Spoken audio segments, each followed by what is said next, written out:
Selamat datang di Pura-Pura Audiobook. Sebelum Anda mendengarkan audiobook ini, kami menginformasikan bahwa channel ini adalah review atau mengulas sebagian isi buku menjadi audio dari berbagai penerbit buku di Indonesia.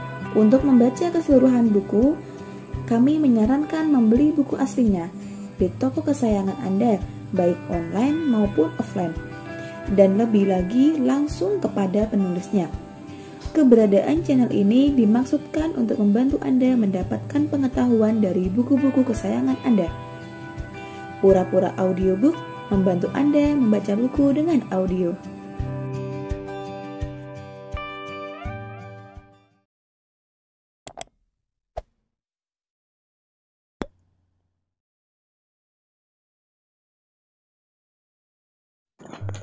Berbincang dengan dan membaca tulisan Esther tentang serba-serbi orgasme sebenarnya menguak kembali beberapa pertanyaan yang sampai hari ini belum saya dapatkan jawabannya. Mengapa dan bagaimana seksualitas bisa ada? Mengapa orang menghasrati seksualitas?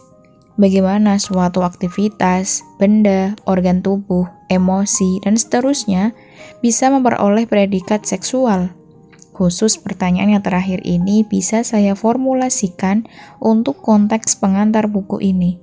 Bagaimana orgasme bisa menjadi seksual? Bagi yang masih bingung dengan pertanyaan ini, saya akan bahas sedikit nanti. Bahasan Esther di buku ini amat luas. Ia membahas persoalan keseharian dalam pengupayaan orgasme. Ia juga menghampiri problem-problem sosial politik yang menyeruak intimitas orgasme. Tapi, apakah orgasme pasti selalu intim? Ia menyentuh persoalan medis dan psikologis, namun tidak luput juga menyempatkan diri untuk menyapa filsafat. Karya Esther ini juga menunjukkan kelincahan dalam mengeksplorasi kedalaman ragam kualitas cerita, mulai dari obrolan sambil lalu, curhatan kinki, sampai komentar pakar, elaborasi dokter, dan juga analisis jurnal ilmiah. Saat saya anjurkan kita semua setelah membaca buku ini, mengambil jarak dengan obrolan dan tulisan-tulisan Esther. Kembali lagi saya bertanya, kok bisa seksualitas muncul di mana-mana? Luasnya arena di mana orgasme dan hal-hal terkait orgasme bisa muncul menunjukkan bagaimana logika seksualitas sebenarnya tidaklah memiliki bentuk dan manifestasi yang baku. Sekalipun saya tidak bisa menjawab soal mengapa seksualitas bisa memiliki itu semua, setidaknya satu hal yang bisa kita bayangkan adalah bahwa terdapat jeda yang amat sangat super duper luas di antara seks dan orgasme.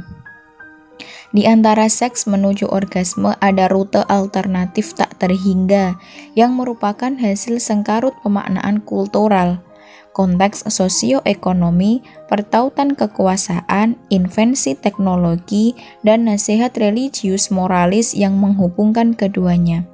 Tidak jarang orang tersesat di antaranya. Tidak sedikit pula kita temukan cerita-cerita unik di semesta jeda ini. Beberapa kita dapatkan di buku ini.